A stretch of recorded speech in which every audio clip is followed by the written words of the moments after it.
ఒక్కరికి వెంటనే ఆన్లైన్ లో సింగిల్ ఎగ్జామ్ కండక్ట్ చేసి సెలెక్షన్ చేసి జాబ్ ఇచ్చే జాబ్స్ గురించి అయితే ఈ వీడియోలో చెప్తాను. మీరు ఎవ్వరు కూడా స్కిప్ చేయకుండా చూడండి. సో మీకు ఎలాంటి అప్లికేషన్ ఫీ లేదు అండ్ క్వాలిఫికేషన్ చూస్తే మీరు జస్ట్ 10th క్లాస్ తర్వాత ఇంటర్మీడియట్ కంప్లీట్ చేసినా లేదా డిప్లొమా చేసినా ఐటీఐ చేసినా లేదా గ్రాడ్యుయేషన్ లో డిగ్రీ బీటెక్ బీ ఫార్మసీ ఏ క్వాలిఫికేషన్ ఉన్నా సరే ప్రతి ఒక్కరు ఎలిజిబుల్. అండ్ మీకు స్టార్టింగ్ లోనే 25,000 పర్ మంత్ శాలరీ ఇస్తారు.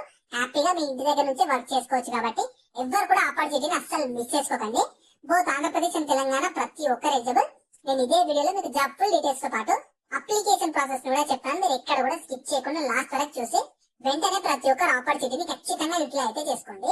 జాబ్ డీటెయిల్స్ లోకి వెళ్లే ముందు మన ఛానల్లో డైలీ 2 టైప్స్ ఆఫ్ జాబ్స్ అయితే అప్డేట్ చేస్తూ ఉంటాము. నేను అప్లోడ్ చేసిన వెంటనే నోటిఫికేషన్ వచ్చి అప్లై చేసుకోవాలంటే ఖచ్చితంగా మన ఛానల్ ని సబ్స్క్రైబ్ చేసుకొని పక్కన బెల్ యాక్టివేట్ చేసి పెట్టుకున్నాక వీడియో లైక్ చేయడం మాత్రం మర్చిపోకండి. సో ఈ ఆపర్చునిటీ మీకు కాన్సెంట్రేక్స్ కంపెనీ వాళ్ళు 4 డిఫరెంట్ టైప్స్ ఆఫ్ జాబ్స్ కోసం రిక్రూట్మెంట్ అయితే స్టార్ట్ చేశారు. సో ఇందులో వాళ్ళు క్లియర్ గా మెన్షన్ చేసే చూడండి, మెయిన్ గా స్టార్ మార్క్ కూడా ఇంపార్టెంట్. థర్డ్ పాయింట్ చూడండి, వాళ్ళు మీరు అప్లై చేసుకున్న వెంటనే మీకు ఆన్లైన్ లో అసెస్మెంట్ కండక్ట్ చేస్తారు. రికార్డెడ్ ఆన్లైన్ అసెస్మెంట్ కండక్ట్ చేస్తారు వాళ్ళ వర్చువల్ రిక్రూటర్స్ ద్వారా. సో ఆన్లైన్ అసెస్మెంట్ తర్వాత దానిలో మీ పర్ఫార్మెన్స్ బేస్ చేసుకుని ఇంటర్వ్యూ ద్వారా సెలెక్షన్ అయితే చేస్తామని చెప్తున్నారు. మీ కన్వీనియంట్ టైంలో మీకు ఎప్పుడు వీలవుతే ఆ టైంలో కండక్ట్ చేసి సెలెక్షన్ చేసి మీకు వెంటనే జాబ్ అయితే ఇస్తామని చెప్తున్నారు. సో ఇంట్రెస్ట్ ఉండి మంచి అర్జెంట్ గా కాన్సెంట్రేక్స్ మంచి కంపెనీలో పర్మనెంట్ జాబ్ చేయాలనుకున్న వాళ్ళు మాత్రం అస్సలు మిస్ చేసుకోకండి. నేను అప్లై లింక్ అయితే వీడియో కింద డిస్క్రిప్షన్ లో ప్రొవైడ్ చేస్తాను. మీరు ఫస్ట్ దాని మీద క్లిక్ చేస్తే మన వెబ్సైట్ ఓపెన్ అవుతుంది. మన వెబ్సైట్ లో మీ కంప్లీట్ జాబ్ డీటెయిల్స్ ఉంటాయి, క్వాలిఫికేషన్, ఎలిజిబిలిటీ, శాలరీ అన్ని ఉంటాయి. ప్రాపర్ గా చూసుకున్నాక దాంట్లో మీకు అప్లై లింక్ ఉంటుంది. దాని మీద క్లిక్ చేస్తే ఇలా స్క్రీన్ మీద అనిపించినట్లు వీళ్ళ అఫీషియల్ వెబ్సైట్ ఓపెన్ అవుతుంది. ఇందులో అప్లై చేసుకోవడానికి డైరెక్ట్ కింద ఎక్స్ప్లోర్ చేసి ఇలా వస్తుంది. ఫస్ట్ మీ పర్సనల్ ఇన్ఫర్మేషన్ ఇవ్వాలి. ఫస్ట్ మీ ఫస్ట్ నేమ్, దాని తర్వాత మీ మిడిల్ నేమ్, మెయిన్ గా స్టార్ మార్క్ కూడా ఇంపార్టెంట్. తర్వాత లాస్ట్ నేమ్, మీ ఆధార్ కార్డ్ లో మీ నేమ్ ఎలా ఉందో అలానే ఇవ్వండి. అండ్ ఒకవేళ లాస్ట్ నేమ్ లేదు, ఓన్లీ ఫస్ట్ నేమ్ ఒకటి ఉంటే లాస్ట్ నేమ్ దగ్గర డాట్ అని ఇచ్చేసేయండి. ఇవ్వమని చెప్పి వాళ్ళకి ఏదో ఇచ్చాడు, కానీ ఏదో ఒకటి ఇవ్వాలి కాబట్టి ఖచ్చితంగా వాళ్ళే ఇచ్చారు, డాట్ ఇవ్వమని. తర్వాత మీ మొబైల్ నెంబర్ ఇవ్వాలి. మొబైల్ నెంబర్ ప్రజెంట్ వాడుతున్నది ఇచ్చేసేయండి. తర్వాత ఈమెయిల్ ఐడి ఖచ్చితంగా ప్రజెంట్ వాడుతున్నది ఇవ్వండి. ఎందుకంటే మీరు అప్లై చేసుకున్నాక మీకు ఆన్లైన్ ఎగ్జామ్ సంబంధించి లింక్ మీ మెయిల్ ఐడికి వస్తుంది కాబట్టి ఖచ్చితంగా ప్రజెంట్ వాడుతున్న మెయిల్ ఐడి ఇవ్వాలి. తర్వాత మీ ఆధార్ నెంబర్ ఇచ్చేసి ఆధార్ నెంబర్ ని వెరిఫై కూడా చేసుకోండి. తర్వాత మీ ఫాదర్స్ నేమ్ ఇవ్వాలి. సేమ్ ఫాదర్స్ నేమ్ కూడా first name, middle name, last name. Last name లేకపోతే సేమ్ డాట్ అని ఇవ్వండి. మిడిల్ నేమ్ ఇంపార్టెంట్ కాదు, స్టార్ మార్క్ లేదు కాబట్టి. తర్వాత మీ ప్రజెంట్ అడ్రస్ ఇవ్వాలి. House number, locality, land mark అన్ని ఇచ్చేసాక పిన్ కోడ్ కూడా ఇవ్వాలి. పిన్ కోడ్ కూడా ఇచ్చేసాక స్టేట్, తెలంగాణ వాళ్ళు తెలంగాణ స్టేట్, ఆంధ్రప్రదేశ్ వాళ్ళు ఆంధ్రప్రదేశ్ స్టేట్, వేరే స్టేట్ వాళ్ళు ఉంటే వేరే స్టేట్ ఇచ్చేసాక సిటీ, ఒకవేళ మీరు విలేజ్ లో ఉంటే మీ నియర్ బై సిటీ ఏది ఉంటే అది ఇచ్చేసేయండి.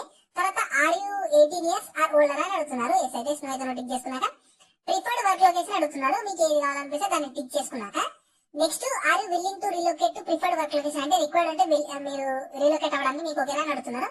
ఖచ్చితంగా ఎస్ అని టిక్ చేసుకున్నాక ఈ జాబ్ ఆపర్చునిటీ మీకు డిఫాల్ట్ ఇన్స్టాగ్రామ్ వస్తుంది. దాని తర్వాత మీరు 24/7 షిఫ్ట్ లో ఇంక్లూడింగ్ నైట్ షిఫ్ట్ లో కూడా వర్క్ చేయడానికి మీకు ఓకేనా అని అడుగుతున్నారు. ఖచ్చితంగా ఎస్ అయితే టిక్ చేసుకోండి. దాని తర్వాత మీ ఎడ్యుకేషన్ బ్యాక్గ్రౌండ్ ఇది మీకు 12th ఉంటుంది అంటే ఇంటర్ ఐటీఐ చేస్తే 12th సెలెక్ట్ చేసుకోండి. డిప్లొమా చేస్తే డిప్లొమా ఉంటుంది. లేదు డిగ్రీ బీటెక్ బీ ఫార్మసీ అయితే గ్రాడ్యుయేషన్ సెలెక్ట్ చేసుకోండి. ఇంకా పీజీ పిహెచ్డీ మీరు ఏ క్వాలిఫికేషన్ చేస్తే ఆ క్వాలిఫికేషన్ అయితే సెలెక్ట్ చేసుకోండి. దాని తర్వాత మీ 12th లో స్ట్రీమ్ ఏది, తర్వాత నేమ్ ఆఫ్ డిగ్రీ కానీ డిప్లొమా కానీ సర్టిఫికేట్ ఉంటే అది, దాని తర్వాత మీ కాలేజ్ లేదా స్కూల్ నేమ్ ఏది, దాని తర్వాత అది ఏ యూనివర్సిటీ కిందకి వస్తుంది, దాని తర్వాత మీ ఇయర్ ఆఫ్ పాసింగ్ ఏది, జాయినింగ్ ఏది, పాసింగ్ ఏది, మీ రిజల్ట్ అంటే రిజల్ట్ పాస్ అయ్యారా లేకపోతే ఇంకా వెయిట్ చేస్తున్నారా, వర్క్ ఎక్స్పీరియన్స్ డీటెయిల్స్ కూడా అవుతున్నారు ఉంటేనేమో ఇవ్వండి, లేదంటే నో అని టిక్ చేసుకోండి. తర్వాత మీ దగ్గర ఏమన్నా యూఏ కానీ ఈపీఎఫ్ అకౌంట్ నెంబర్ ఉంటేనేమో ఇవ్వండి, లేదంటే నో టిక్ చేసుకున్నాక కింద చూడండి ఇండియన్ లాంగ్వేజ్ మీరు ఏ ఇండియన్ లాంగ్వేజ్ లో మాట్లాడగలరు, అర్థం చేసుకోగలరా అని అడుగుతున్నారు. ఖచ్చితంగా ఇంగ్లీష్ ఇవ్వండి, దాంతో పాటు తెలుగు ఇవ్వండి, ఇంకా హిందీ వస్తే హిందీ, ఉర్దూ, తమిళ్, కన్నడ ఎన్ని లాంగ్వేజెస్ వస్తే అన్ని లాంగ్వేజ్ అయితే ఇవ్వండి. తర్వాత ప్రాసెస్ అప్లైడ్ ఫర్ ఇందులో మీకు టోటల్ 4 రోల్స్ కోసం మీరు రిక్రూట్మెంట్ చేస్తున్నారు. Advisor customer service non voice ఉంటుంది, అడ్వైజర్ కస్టమర్ సర్వీస్ వాయిస్ ఉంటుంది, advisor technical support non voice ఉంటుంది, advisor technical support voice. So మీకు ఇందులో ఏది ఇంట్రెస్ట్ ఉంటే దాన్ని అయితే టిక్ చేసుకోవాలి. దాని తర్వాత మీకేమన్నా ఫారెన్ లాంగ్వేజ్ కోర్స్ లో డిప్లొమా సర్టిఫికేట్ గానీ ఉందని అడుగుతున్నారు. ఉంటే ఎస్, లేదా నోటిక్ చేసుకున్నాక మీరు ఇప్పటివరకు ఏమైనా కాన్సెంట్రిక్స్ కంపెనీలో వర్క్ చేస్తారా, ఎస్ అయితే నో అయితే నోటిక్ చేసుకుని కింద ఎక్స్ప్లోర్ చేస్తే చిన్న క్యాపిటల్ వస్తుంది. ఆ క్యాపిటల్ ఆ బాక్స్ లో ఎంటర్ చేసి ఆ టిక్ బాక్స్ లో టిక్ చేసి ఆ టర్మ్స్ అండ్ కండిషన్స్ అన్ని ఒకసారి కావాలంటే దాని మీద క్లిక్ చేసి చూసుకొని ఆ టిక్ బాక్స్ లో టిక్ చేసి మీరు వెంటనే అసెస్మెంట్ రాయాలనుకుంటేనేమో గ్రీన్ కలర్ లో ఉన్న స్టార్ట్ అసెస్మెంట్ నౌ మీద టిక్ చేయండి. వెంటనే మీకు మెయిల్ ఐడికి అసెస్మెంట్ సంబంధించి లింక్ వస్తుంది. లేదు ఇప్పుడు నాకు వీలు కాదు తర్వాత రాసుకుంటా అనుకుంటే స్టార్ట్ అసెస్మెంట్ లెటర్ మీద అయితే క్లిక్ చేసి అసెస్మెంట్ కంప్లీట్ చేస్తే మీ అసెస్మెంట్ కంప్లీట్ అయ్యాక అసెస్మెంట్ లో అయితే నేను మెయిన్ చెప్తున్నాను, మీకు ఎగ్జామ్ లో ఇంగ్లీష్ సంబంధించి క్వశ్చన్స్ అడుగుతారు. బేసిక్ సింపుల్ గానే ఉంటాయి, చాలా సింపుల్ గా ఉంటాయి. ఇంగ్లీష్ నుంచే క్వశ్చన్స్ అయితే అడుగుతారు, ప్యాసేజెస్ రిలేటెడ్ క్వశ్చన్స్ అడుగుతారు. సో ఆ ఎగ్జామ్ లో మీకు మీ పర్ఫార్మెన్స్ ని బేస్ చేసుకుని ఇంటర్వ్యూ కండక్ట్ చేసి సెలెక్షన్ అయితే చేసి జాబ్ అయితే ఇస్తారు. సో ఇంట్రెస్ట్ ఉండి మంచి కాన్సెంట్రేట్ కంపెనీలో పర్మనెంట్ జాబ్ చేయాలనుకునే వాళ్ళు అసలు మిస్ చేసుకోకండి. లింక్స్ అయితే నేను కింద డిస్క్రిప్షన్ లో ప్రొవైడ్ చేస్తాను, వెంటనే అక్కడ నుంచి యాక్సెస్ చేసుకోండి. అలాగే మీ ఫ్రెండ్స్ అందరూ కూడా షేర్ చేయడం మాత్రం మర్చిపోకండి. మీకు ఇంకా జాబ్ గురించి ఏమైనా డౌట్స్ ఉంటే కింద కామెంట్స్ లో అడగండి. మన ఛానల్ ఇంకెవరైనా సబ్స్క్రైబ్ చేసుకోకపోతే సబ్స్క్రైబ్ చేసుకొని పక్కన బెల్ సింబల్ యాక్టివేట్ చేసి పెట్టుకున్నాక వీడియో లైక్ చేయడం మాత్రం మర్చిపోకండి.